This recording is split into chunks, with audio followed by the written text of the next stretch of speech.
Acknowledgements, paragraph 30, acknowledgements. Read through this one, contains a lot of information. First of all, guys, buyers and sellers, you're solely responsible to verify all wiring instructions with the firm and the bank. Do this. Make sure that you have taken extra measures to make sure the wiring instructions that you have are accurate. I was doing a closing, sent my wiring instructions to the bank for about $250,000 funding on a loan. Finally got everything worked out with them. We were ready to fund. I got a weird email from the bank, and I called and said, "What is going on? This seems odd." She said, "What? I didn't send that email." And I said, "Well, where are the funds?" She says, "We've already sent the funds." And I said, "Well, okay. Well, I haven't gotten them yet." She said, "I sent them to those new wiring instructions you sent me." And I said, "I hadn't sent you any new wiring instructions." So even the bank fell prey to this, so be careful. Next really important issue in bold, parties are also advised and understand that audiovisual surveillance may occur in the property, and parties should plan accordingly and comply with federal, state, and local laws. Sellers, listen to me on this one. It concerns me greatly that this seems to give you permission to surveil someone in your home, and what the video is not as concerning to me. What's very concerning to me is you recording or listening in on the conversation. Okay? You know there's a listing. You want to know what they're thinking about your house, don't we all? We all have that natural curiosity. So you just turn on the audio on your cameras in the house and listen to them. I'm afraid that's wiretapping. Okay? Our technology hadn't caught up that videos aren't, that it applies to videos.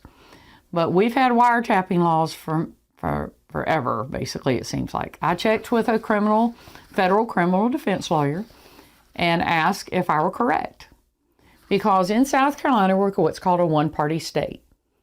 If you were sitting in my office talking to me, you could record me without my permission or consent, permission, knowledge. Sorry, the word I'm trying to get to. Because we're a one-party state and you're a party to the conversation.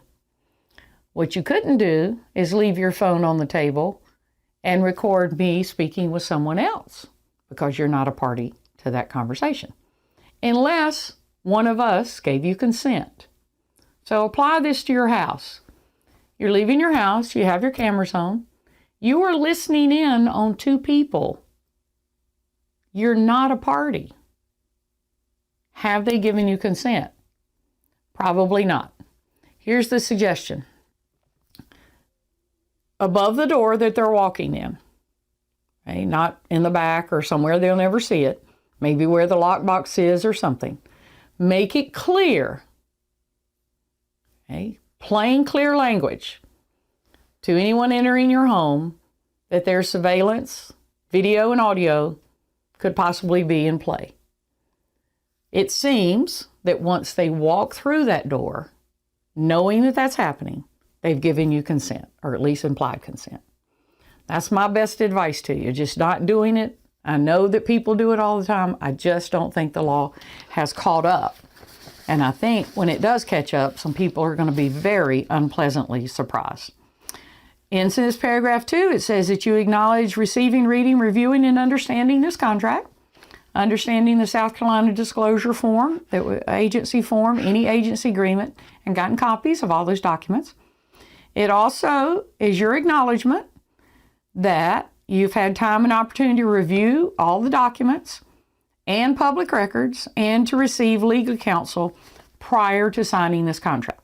That's a lot of disclaimers in one paragraph. I just want you to be aware that they're all there.